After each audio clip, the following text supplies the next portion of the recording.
언제부터인가 구원을 아주 쉽고 간단한 것으로 생각하는 경향들이 생겼습니다. 그러나 구원은 절대로 쉽지 않습니다.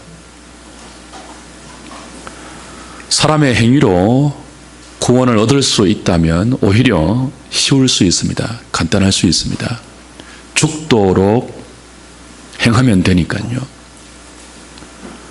구원은 인간의 행위로 얻는 것이 불가능합니다. 오직 은혜로만 얻을 수 있기 때문에 은혜로 얻는 구원이 생각처럼 그렇게 쉽거나 간단하지 않습니다. 오늘 본문 18절에 이런 말씀이 있죠. 의인이 겨우 구원을 받는다. 겨우 구원을 받는다요. 이 말은 커트라인을 정해놓고 그 자리까지 도달하면 구원을 주고 그렇지 못하면 탈락할 수도 있다는 공갈 협박이 아닙니다.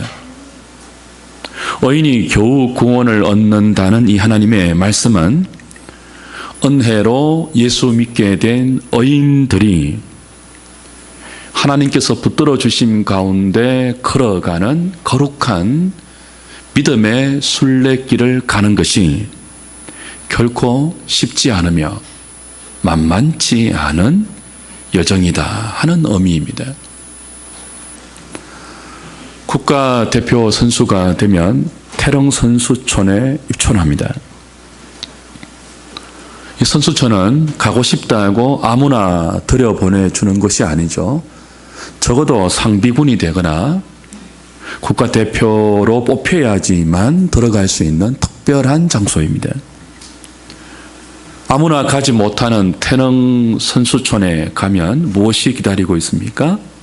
편안한 휴식과 멋진 관광이 아니죠. 상상을 초월하는 고된 훈련이 국가대표로 뽑혀 선수촌에 입촌한 선수들을 기다리고 있습니다. 그러나 선수들은 이 훈련을 피하지 않습니다. 숨이 턱에 차오르는 고된 훈련을 받으면서도 그 고된 훈련을 이상히 여기거나 당황스럽게 여기지 않습니다. 오히려 그 훈련을 대표 선수만 받을 수 있는 명예와 특권과 영광으로 생각하고 기꺼이 감사하면서 기쁨으로 그 훈련을 받아내죠.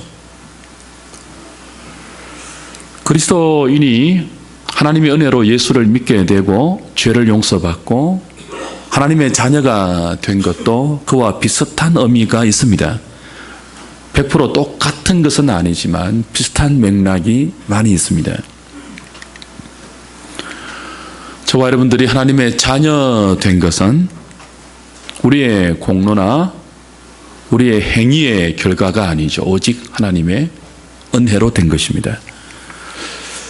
그러나 하나님의 은혜로 죄를 용서받고 하나님의 자녀가 된 것은 시작에 불과합니다. 이제 천국은 확보해 놓았다.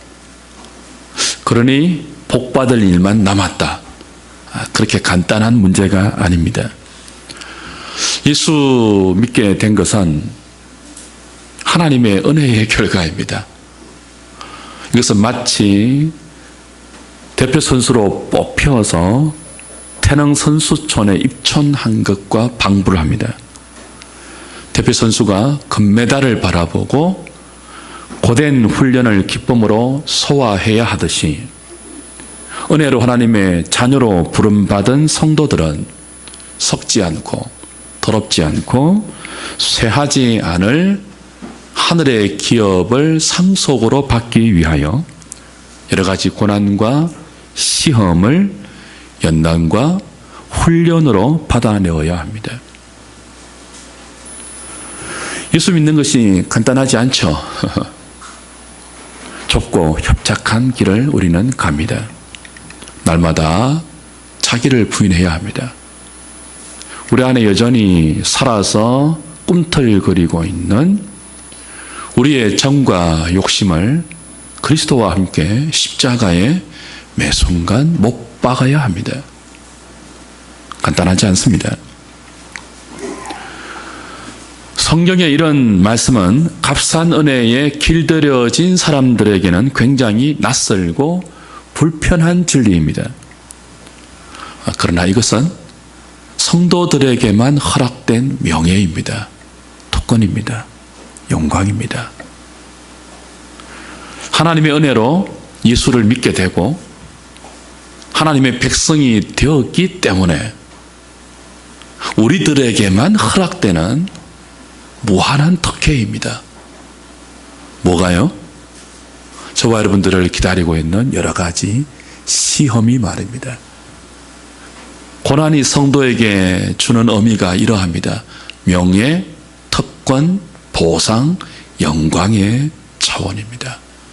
낯설거나 이상하거나 당혹해야 할 문제가 아니고 당연한 것이며 우리만 받아 누릴 수 있는 은혜의 가장 큰 확증이죠.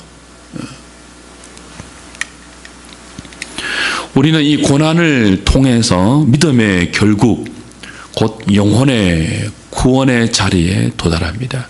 보지 못하는 주님을 사랑하고 믿고 따르고 의지하고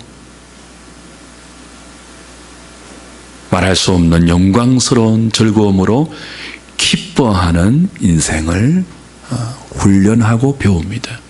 고난을 통했습니다.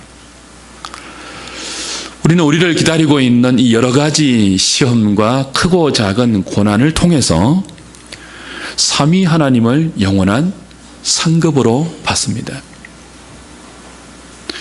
감히 성삼위 하나님이 만세 전부터 서로를 사랑하면서 영화롭게 했던 그 사랑의 영광 가운데로 초대받아 하나님을 누릴 수 있는 말할 수 없는 복을 우리의 기업으로 받게 되었고 그걸 위해 일생 동안 우리에게 허락되어 있는 여러 가지 성도의 고난을 훈련과 연단으로 소화하고 있는 중입니다.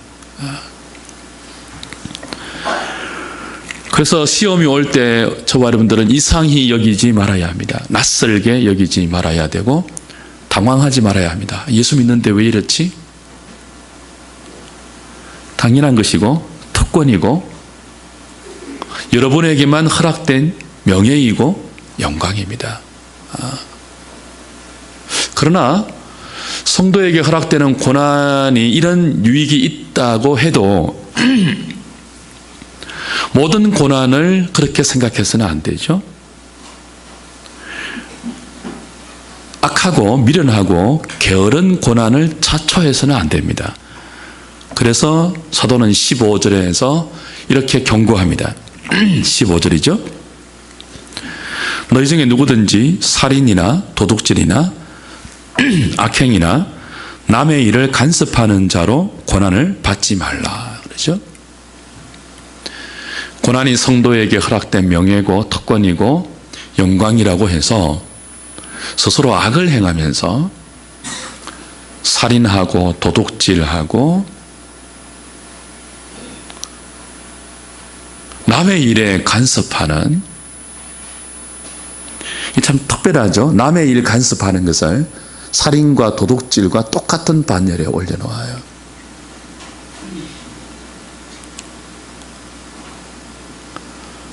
그렇게 미련을 떨어서 스스로 자초한 고난을 즐거워하지 말라는 거예요. 그걸 정당한 고난으로 합리화시키지는 말라는 거죠. 저와 여러분들이 받아야 하는 고난은 이런 악한 고난이 아닙니다. 살인, 도둑질, 악행이나 남의 일을 간섭하는 결과로 받는 고난은 우리가 성도 되었다는 것을 확정해주는 좋은 고난이 아니고요, 멸망의 길을 가고 있다는 것을 증거해주는 악행의 표징입니다. 그래서 이런 고난은 피해야 되죠.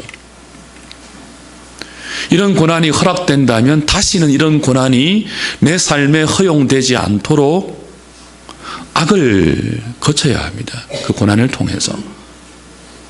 저와 여러분들이 훈련과 연단으로 소화하고 기쁘게 받아내어야 하는 고난은 그리스도인으로 받는 고난입니다. 선을 행하다가 받는 어려운 고난이죠. 고난을 통해서 하나님께 영광을 돌릴 수 있는 아름다운 고난이죠.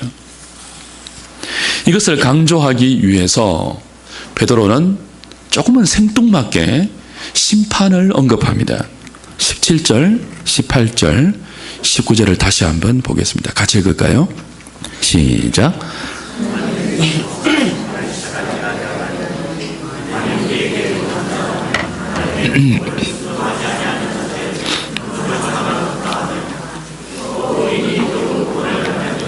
경건하지 아니한 자와 죄인은 어디에 서리요? 그러므로 하나님의 뜻대로 고난을 받는 자들은 또한 선을 행하는 가운데 창조주께 의탁할지어다. 잘 보시면 우리와 복음을 순종하지 않는 자를 대조시키고 있죠. 겨우 구원을 받는 의인과 구원을 받지 못하는 경건하지 않는 죄인을 또한 대조시키고 있습니다. 사랑하는 여러분, 사도가 성도의 고난을 이야기하면서 왜 갑자기 심판을 언급하죠? 그리고 심판이 왜 하나님의 집에서 먼저 시작되죠? 성도들에게 하나님의 집은 교회를 말합니다. 교회에서 먼저 하나님의 심판이 시작된다면 복음을 받지 않고 하나님 말씀에 불순종하여 자기 마음대로 사는 사람들에게는 훨씬 더 엄중한 심판이 있다는 것을 말하기 위해서입니다. 이건 에스겔서 9장과 예레미야서 25장을 베드로가 인용한 것인데요. 먼저 예레미야서 25장을 한번 보겠습니다. 예레미야서 25장 29절 보십시오. 같이 읽어볼까요? 보라, 내가 내 이름으로 일컬음을 받는 성에서부터 재앙 내리기를 시작하였은즉 너희가 어찌 능히 형벌을 면할 수 있느냐? 면하지 못하리니 이는 내가 칼을 불러 세상의 모든 주민을 칠 것임이라 하셨다 하라. 만군의 여호와의 말씀이라. 그렇죠? 보라, 내가 내 이름으로 일컬음을 받는 성, 예루살렘 성이고 그 안에 있는 성전을 말합니다. 그 예루살렘 성전에서부터 심판, 재앙 내리기를 시작하였기 때문에 너희가 어찌 피할 수 있느냐? 이건 지금 바벨론을 염두에 두고 하는 말입니다. 요즘 우리 예레미야서를 묵상하고 있죠? 이제 이 본문까지 갈 것인데요.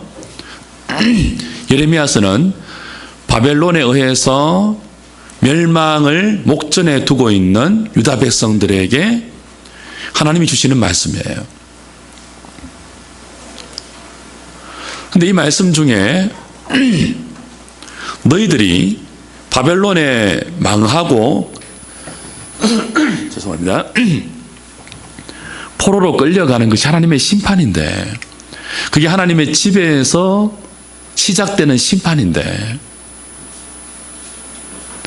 하나님의 집에서 심판이 시작된다면 그 심판의 도구로 쓰임받은 바벨론은 얼마나 더 큰 심판을 받겠느냐. 그러니 바벨론의 포로로 끌려가는 그것이 끝이 아니고 이 바벨론을 심판하고 다시 너희들을 회복시킬 날이 있다는 것을 약속하는 내용 중에 하나입니다. 그 하나님의 집에서 심판이 피해가지 않고 교회와 하나님의 집에도 성도들에게도 하나님의 심판이 있다면 불신자들에게는 오죽하겠습니까? 왜 이 말을 베드로가 언급할까요? 인용하면서 지금 이 편지를 받는 독자들이 불신자들에게 어려운 고난을 당하고 있습니다. 로마 당국이 예수 믿는다는 이유 하나 때문에 말할 수 없는 핍박을 가하고 있습니다. 그런데 이들의 세력이 기세등등합니다. 도무지 자신들을 핍박하고 힘들게 하는 로마 당국이 무너질 기미가 보이지 않습니다. 베드로는 위로하는 거죠. 너희가 지금 불시험을 당하는 일종의 하나님의 집에 임하는 일종의 심판을 불시험으로 경험하고 있다면 너희들을 실현하는 도구로 쓰임받는 로마 제국, 이들에게 임할 하나님의 심판은 얼마나 더 크겠느냐. 그러니 그 하나님의 심판을 믿고 신뢰하면서 너희들이 당하는 어려운 고난을 참아내라, 견뎌내라. 이들을 반드시 심판할 것이다. 로마에 의해서 고난받고 있는 독자들을 위로하고 붙들어주기 위해서 하나님의 집에 먼저 임하는 심판을 언급하는 거죠. 어려운 고난 잘 받으라는 위로의 의미가 있습니다. 그러나 베드로가 고난을 말하면서 심판을 언급하는 또 다른 이유가 있죠. 이들을 위로하고 붙들기 위한 목적만이 아니고 어려운 고난 중에도 너희들에게 있을 수 있는 불순물, 찌꺼기, 죄의 욕망들, 더러운 것들, 여전히 우리의 심성 가운데 우리의 생각과 말과 삶의 가치관과 우리의 구체적인 삶의 모습 가운데 여전히 남아있는 살인, 도둑질, 악행, 남의 일을 간섭하는 것에 해당되는 끊지 못하는 불신앙의 습성들, 그것들을 어려운 고난 당하면서 끊어내고 경고를 받고 더 거룩한 성도의 삶으로 순화시켜 가라 하는 또 다른 목적이 있습니다. 그러니까 베드로가 성도의 고난을 설명하면서 심판을 언급하는 이유는 첫 번째는 위로의 목적이 있습니다. 너희들에게 어려움을 주는 로마가 반드시 망한다. 하나님의 더 큰 심판의 대상이다. 위로의 목적이 있고 또 하나는요, 경고의 목적이 있습니다. 하나님의 집이라 할지라도 심판이 그냥 지나가지는 않는다.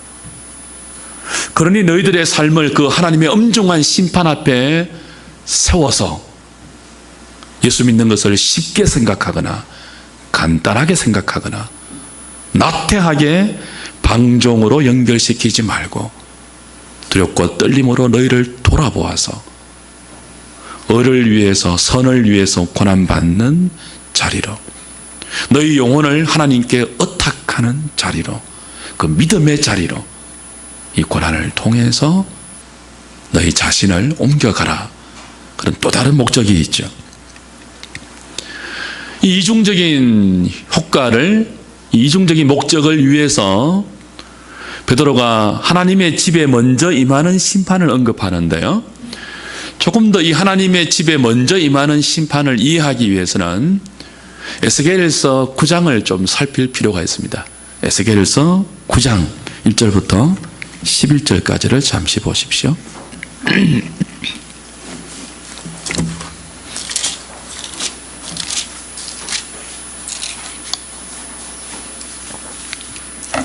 구약성경 1161페이지 에스겔서 9장 1절부터 11절까지입니다. 예레미야서와 에스겔이 조금 다른 선지서인데요, 예레미야서는 바벨론에 의해서 망하기 전에 주신 예언서입니다. 멸망 직전에 주신 예언서예요. 에스겔서는요, 포로 후 선지서입니다. 망하고 나서 유다 백성들이 바벨론의 그발 강가에 끌려가서 그발 강가에서 선지자 에스겔에게 하나님이 환상으로 주신 말씀이에요. 그러니까 너희들이 왜 망했는 줄 아느냐를 교훈하는 성경이에요. 그 교훈 가운데 에스겔 8장은요, 우상으로 가득한 예루살렘 성전을 보여줍니다. 유다 백성들은 절대로 망하지 않는다고 믿었습니다. 왜냐하면 자기들이 하나님의 집이니까요. 그래서 자기들에게 남아있는 것은 하나님이 주시는 복과 생명과 은혜를 누리는 것밖에 없다고 생각을 했습니다. 그러면서 마음대로 살았습니다. 자기 마음대로 살았어요. 믿음의 결국 곧 영혼의 구원이 보지 못하는 하나님을 사랑하는 것인 줄을 모르고 하나님 사랑, 이웃 사랑의 언약의 법, 사랑의 법, 율법을 발로 차버리고 자기의 정욕을 향하여 하나님을 우상처럼 만들어버렸습니다. 그래서 예루살렘 성전을 하나님의 집이 아닌 강도의 구렬로 만들어버렸어요. 하나님을 예배한다고 하는데 하나님을 우상처럼 예배했습니다. 그래서 8장에, 에스겔 8장에 그걸 보여줘요. 너희들이 망한 이유는 하나님의 집을 우상 소굴로 만들어버렸기 때문이다. 예루살렘 성전 구석구석에 우상이 가득한 것을 환상 중에 보여주었죠. 그리고 이제 에스겔 9장에 하나님의 엄중한 심판, 긍휼 없는 심판, 자비 없는 심판이 왜 너희들에게 떨어질 수밖에 없었는지를 설명합니다. 9장 그런 배경을 가지고 보십시오. 에스겔 9장. 제가 한 절 여러분이 한 절 읽어보죠. 또 그가 큰 소리로 내 귀에 외쳐 이르시되 이 성읍을 관할하는 자들이 각기 죽이는 무기를 손에 들고 나오게 하라 하시더라.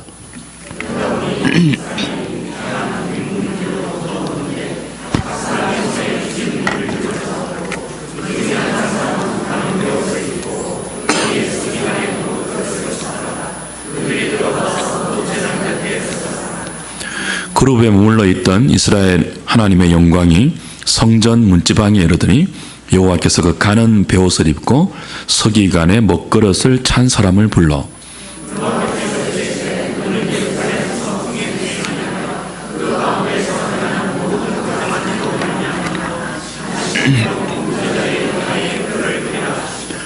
그들에 대하여 내 귀에 이르시되 너희는 그를 따라 성읍 중에 다니며 불쌍히 여기지 말며 긍휼을 베풀지 말고 쳐서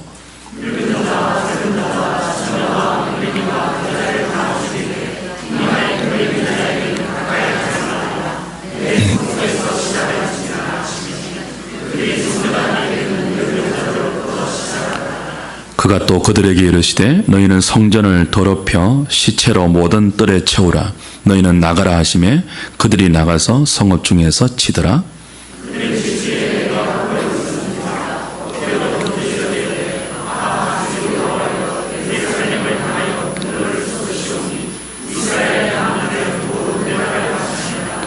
그가 내게 이르시되 이스라엘과 유다 족속의 죄악이 심히 중하여 그 땅에 피가 가득하며 그 성읍에 불법이 찼나니 이는 그들이 이르기를 여호와께서 이 땅을 버리셨으며 여호와께서 보지 아니하신다 함이라.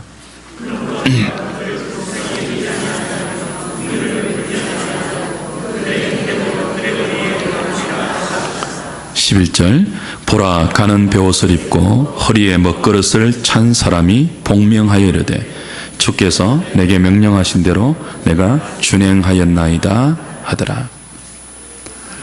하나님을 우상처럼 대접하면서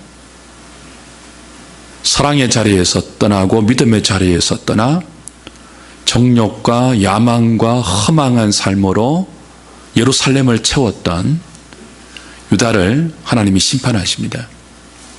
하나님의 집은 안전하다고 믿으면서 예레미야를 죽이려고 했던 그들을 하나님이 죽이십니다. 그리고 끌려가게 하십니다. 바벨론에 끌려가게 하셔서 그발강 시냇가에 수금을 걸어놓고 예루살렘을 그리워하는 그들에게 그들이 망할 수밖에 없었던 이유를 분명하게 가르쳐주죠. 나중에 포로에서 돌아가게 할 때는 절대로 이 일을 답습해서는 안 된다는 교훈이 담겨 있습니다. 하나님께서 무서운 심판을 하나님의 집에서 예루살렘 성전에서 먼저 시작하시죠. 바벨론 심판하기 전에 먼저 유다를 심판하세요. 그 심판을 수행하는 6명의 하나님의 사자들이 있습니다. 서기관에 먹그릇을 차고 가는 베옷을 입고 칼을 들고, 그렇죠? 예루살렘 성읍과 성전을 다니면서 늙은 자, 젊은 자, 처녀와 어린이와 여자를 가리지 않고 다 죽입니다. 불쌍히 여기지 않고 긍휼을 베풀지 않고 엄격하게 심판을 행합니다. 이 심판이 행하는 시발점이 어딘가 하면 2절 보십시오. 내가 보니 6사람이 북향한 윗문길로부터 오는데 각 사람의 손에 죽이는 무기를 잡았고 그 중에 한 사람은 가는 베옷을 입고 허리에 서기관의 먹그릇을 찼더라. 그들이 들어와서 어디에 선다고요? 놋제단 곁에 서더라.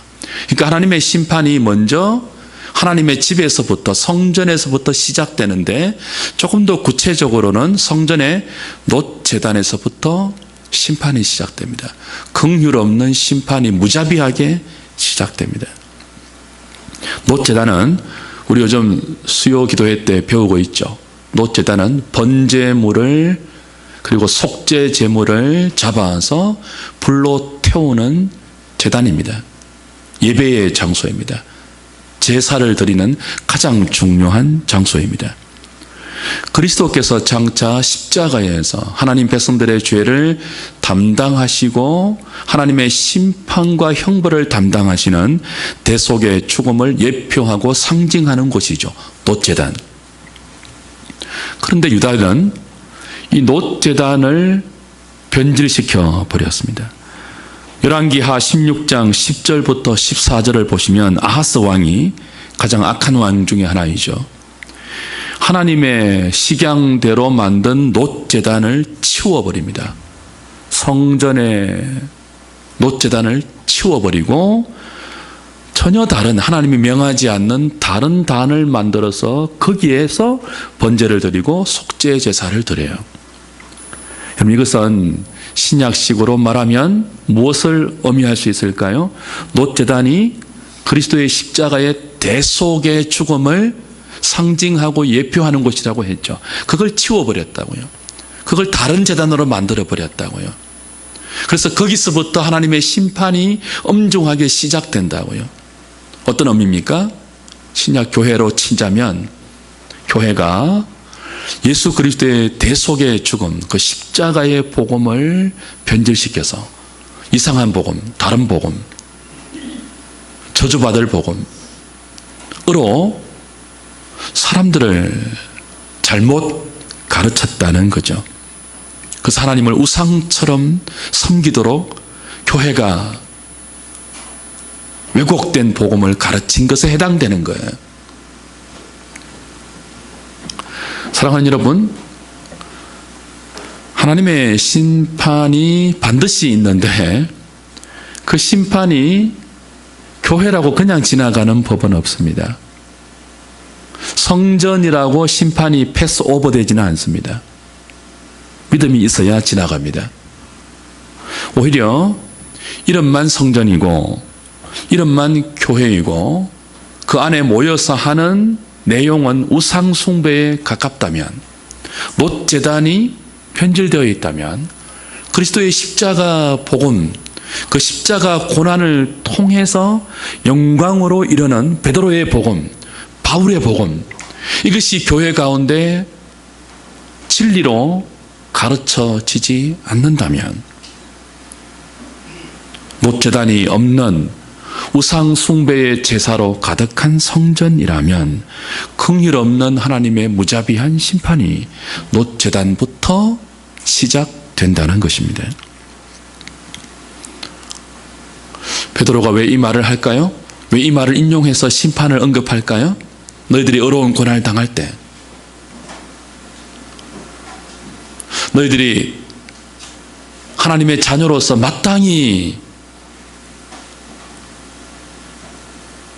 허락받는 명예와 영광과 특권으로서의 고난을 훈련과 연단으로 받을 때 생각하라는 거예요. 이게 명예인 동시에, 그 고난이 영광이고 특권인 동시에 우리 안에 여전히 하나님을 우상처럼 섬기게 만드는 죄의 요소가 있거든요. 그죠? 우리에게 불시험이 없으면요, 고난이 없으면요, 어려움이 없으면요, 우리도 하나님을 다른 신처럼 예배할 거예요. 아마 고난을 막아주는 이방신처럼 하나님을 부적처럼 여길걸요. 아마 여러분들도 고난이 없으면. 부적이 뭐예요? 부적이 기독교 신앙이 놋제단의 복음이 변개되면 여호와를 사랑하는 신앙이 부적 신앙으로 변질되는데요, 많은 사람들이 예수 믿는 것을 부적 붙이는 것으로 오해합니다. 부적을 붙인다고요. 신앙을 부적 붙이는 것쯤으로 오해해요. 점쟁이한테 가면 당신 이런 일을 당할지 모르니까 돈을 주고 부적을 사라고 하죠. 그 부적을 몸에 지니든지 집에 붙이든지 해서 당신의 운명에 지금 그 예견되어 있는 화를 부적으로 막아라는 거 아니에요. 돈을 많이 주면 많이 줄수록, 용한 점쟁이가 서주는 부적이면 부적일수록 오히려 그 부적 때문에 뭐예요? 화가 길로 바뀌죠. 여러분, 혹시 예수 믿는 것을 그렇게 생각하는 분은 없습니까? 예수를 믿으면 모든 고난이 부적 붙인 것처럼 다 오다가도 뭐예요? 오다가도 막 도망가고 뭐예요? 오지 않을 길이, 복이 막 오는 것. 근데 부적에는 뭐가 없어요? 여러분, 부적을 돈 주고 사는 사람이 부적을 써주는 점쟁이를 사랑하는 일이 있습니까? 점쟁이에게 헌신하고 점쟁이와 동행하면서 그런 거 없죠. 그냥 부적만 사면 돼요.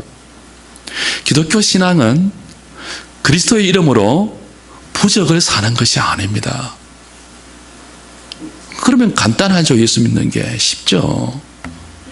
믿음을 부적처럼 사용하면 되니까요. 그게 아니에요. 우리 하나님을 사랑할 수 있는 사랑의 자리로 초대받아서 하나님을 사랑하지 않게 하는 모든 우리의 죄성과 더불어 싸우시는 하나님의 전투에 감히 부름받았습니다. 하나님이 우리 속에 있는 죄와 지금도 싸우고 있습니다. 우리 밖에 있는 죄와 하나님이 싸우고 계십니다. 그 싸움에 저와 여러분들은 믿음과 은혜라는 이름으로 걸려든 거예요. 택함받은 거예요. 원턴 원치 않던 여러분은 그리스도 안에서 택함을 받아서 예수를 믿게 되었고, 그 예수를 믿게 되었다는 것은 이제부터 나를 사랑해야 된다 하는 이 사랑으로 초대받은 것입니다. 그런데 우리 안에는 하나님 사랑보다 내가 좋아하고 우리가 꿈꾸는 많은 거짓되고 허황된 것들을 바라고 추구하고 꿈꾸는 그런 죄의 요소들이 가득 차기 때문에 하나님이 그것과 싸우시죠. 싸우는 방법이 뭐예요? 고난입니다.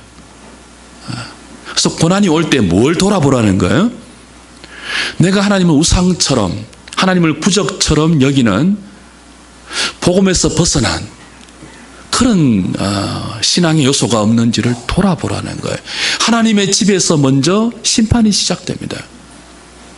교회를 다니고 몇십 년 예수를 믿는데 하나님이 사랑하는 입구에도 가보지 못한 사람들, 보지 못하는 주님을 사랑한다는 것이 무엇인지 도무지 이해를 못하는 사람들은 심판이 자기를 피해가지 않는다는 경고를 받아야 돼요. 예수 믿는 게 간단한 게 아닙니다. 하나님을 사랑하지 않고 천국에 못 가요. 천국은 영원토록 하나님을 사랑하는 곳인데 어떻게 하나님을 사랑하는 법을 배우지 못한 자가 교회에서 매일 복받고 더 잘되고 정욕대로 살고 욕심대로 살고 남의 일 간섭하고 사람을 죽이는 살인에 해당되는 미움과 거짓말과 도둑질에 해당되는 자기 욕심대로 사는 삶을 내려놓지 않은 사람이 어떻게 영원토록 하나님을 사랑하는 천국에 갈 수 있겠습니까? 그럴 수 없어요. 하나님의 집에 먼저 심판이 시작됩니다. 그걸 돌아보라는 거예요. 유다가 망했다면 신약 교회도 예외가 아닙니다. 우리는 우리의 놋제단을 살펴야 돼요. 강단에서 무엇이 선포되는지, 예수 믿으면 고난이 없다는 것은 사이비 복음입니다. 절대로 그럴 수 없습니다. 여러분, 성경의 진리는 예수 믿기 때문에, 은혜로 예수 믿는 자리에 부름받았기 때문에 그 부르심의 소망이 허락하는 영광과 명예와 보상과 특권으로서의 고난을 이야기하고 있잖아요. 줄기차게 이야기하고 있잖아요. 그래서 이 고난을 우리가 이상히 여기지 않고 예수 믿는데도 우리에게 여러 가지로 허락되는 여러 종류의 시험과 고난과 심지어 불시험을 당할 때에도 낯설게 여기지 말고 오히려 기쁨과 감사와 내가 돌아설 수 있는 기회이구나, 하나님을 더 사랑할 수 있는 기회이구나, 하나님의 집에 심판이 임하구나, 나를 돌이키게 하는 하나님의 복된 간섭이구나, 그걸 기억하면서 우리의 삶을 점검하라는 거예요. 고난이 올 때. 이게 연단이기 때문에 국가대표 선수가 선수촌에 입촌하여서 더 좋은 선수 금메달을 받기 위해서 숨이 턱에 차오르는 고된 훈련을 기쁨으로 감내하듯이 우리에게 허락된 이 영광스러운 고난을 우리가 통과하면서 이런 자기 점검이 있어야 한다는 거예요. 하나님의 집에 심판이 임하고 있으니까.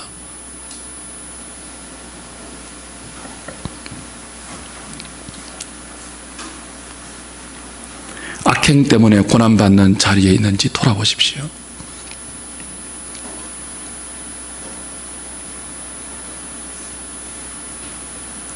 한 가지 기억해야 할 것은 이렇게 하나님의 심판이 성전의 놋 제단에서부터 시작되어 긍휼 없이 시행될 때 심판이 지나가는 자들도 있습니다.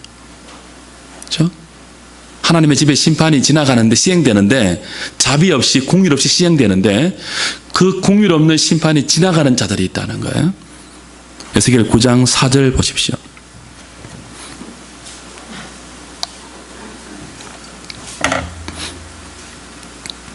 같이 읽을까요? 여호와께서 이르시되 너는 예루살렘 성읍 중에 순행하여 그 가운데에서 행하는 모든 가증한 일로 말미암아 탄식하며 우는 자의 이마에 표를 그리라 하시고, 그렇죠? 5절까지 읽으면요, 그들에 대하여 내 귀에 이르시되 너희는 그를 따라 성읍 중에 다니며 불쌍히 여기지 말며 긍휼을 베풀지 말고 쳐서 늙은 자와 젊은 자와 처녀와 어린이와 여자를 다 죽이되 이마에 표 있는 자에게는 가까이 하지 말라. 그 늙은 자도 젊은 자도 처녀와 어린아이와 여자도 가리지 않고 불쌍히 보지 않고 하나님의 집에서 놋제단부터 자비 없는 심판이 시작되는데 누구는 지나가라는 거예요? 이마에 표 받은 자는 지나가라는 거예요. 고난을 통해서 이마에 표 받는 자가 되라는 의미입니다. 이마에 표 받는 자가 누구예요? 모든 예루살렘 성읍 중에 행하는 모든 가증한 일로 말미암아 탄식하며 우는 자의 이마에 표를 그리라 했거든요. 그러니까 탄식하며 우는 자예요. 무엇으로 말미암아요? 예루살렘 성읍 중에서 행하여지고 있는 모든 가증한 일을 보고 탄식하며 우는 자들에게 하나님 이마에 표를 그리라고 하고, 이마에 표가 있는 자는 심판이 지나가도록 한 것입니다.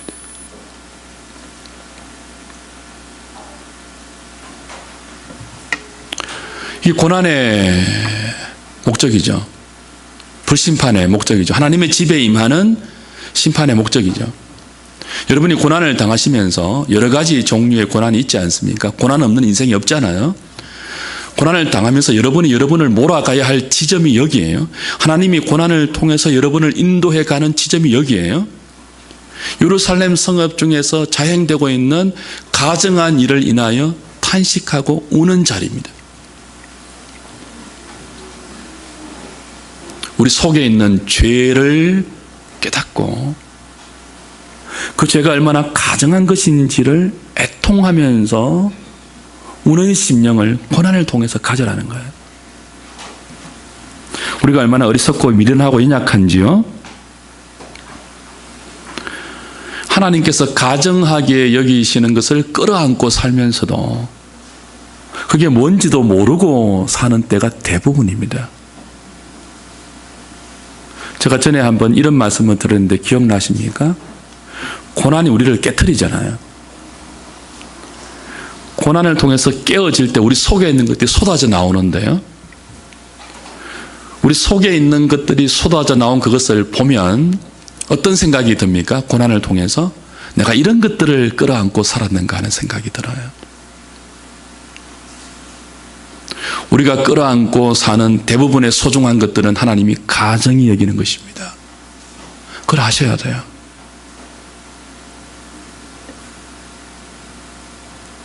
누가 하나님의 집에 공의롭는 심판이 시행될 때 그 심판을 지나갈 수 있습니까? 이마에 표받은 자입니다.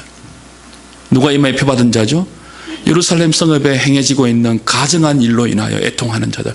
내가 이렇게 가정한 일로 살았구나. 전에는 몰랐습니다. 전에는 자신의 인생이 이렇게 가정한 인생인 줄 몰랐어요.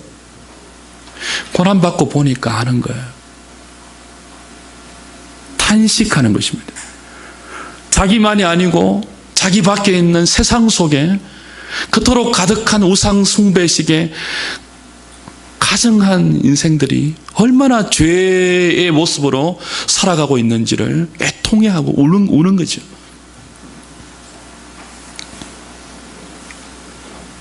이 사람들이 심판의 대상에서 제외됩니다. 공의롭는 하나님의 심판이 지나갈 때 이들은 하나님으로부터 불쌍히 여김을 받습니다.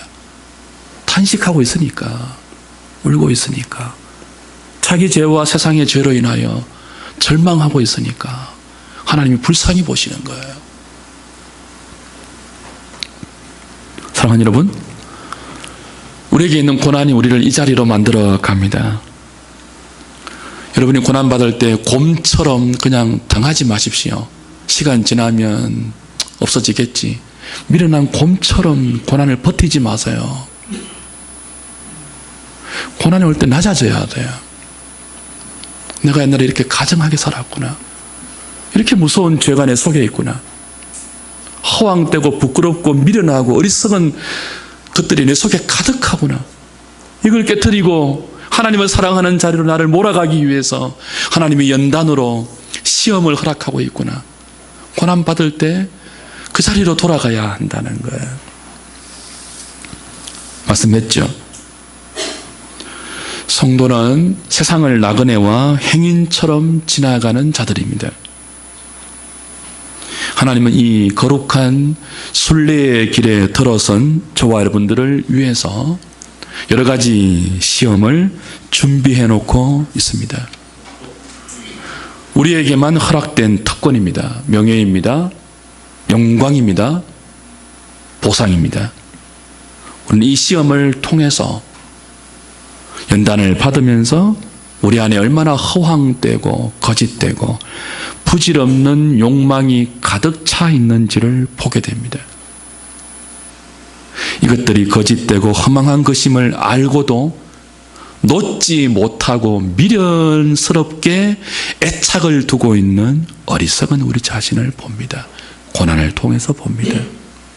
그리고 하나님께서 이런 우리를 어떻게 다듬으시고 깎으시며 재련시켜 가시는지를 고난을 통해서 배웁니다.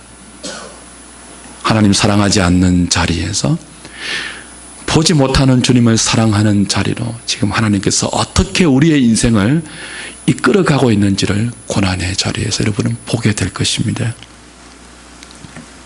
그렇게 아는 것만큼, 그렇게 고난을 통해서 배우는 것만큼 악을 버릴 수 있고 하나님의 뜻대로 선을 행하다가 하나님께 영광을 돌릴 수 있으며 우리의 남은 생을 하나님께 의탁할 수 있는 믿음을 가질 수 있는 것입니다. 예수 믿는 것 만만히 보지 마십시오. 고난이 왜 여러분에게 허락되어야 하는지를 유념해 주십시오. 그리고 고난 받을 때 곰처럼 버티지 마시고 지혜롭게 자신을 낮추십시오. 살인이나 도둑질이나 악을 행하거나 남의 일로 간섭하다가 고난받는 것을 중단하십시오. 그리스도인으로 받는 어려운 고난에 여러분의 남은 생애를 헌신시키십시오. 영광스러운 고난이 여러분을 어떻게 연단시켜서 하나님 사랑하는 자리로 이끌어 가시는지를 숨결처럼 느끼면서 가난한 마음과 애통하는 마음과 의에 줄이고 목마른 마음으로 여러분의 육체의 남은 때를 살아내는 저와 여러분 될 수 있기를 주의 이름으로 부탁드립니다. 기도하겠습니다.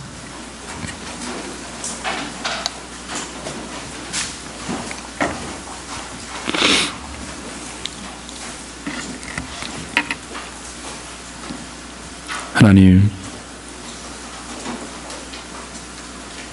살인이나 도둑질이나 악을 행하거나 남의 일에 간섭하는 것으로 인하여 고난받지 말라고 한 말씀을 받습니다. 하나님의 집에서 먼저 심판이 시작되니 순종하지 아니하는 자들에게 임할 하나님의 심판이 얼마나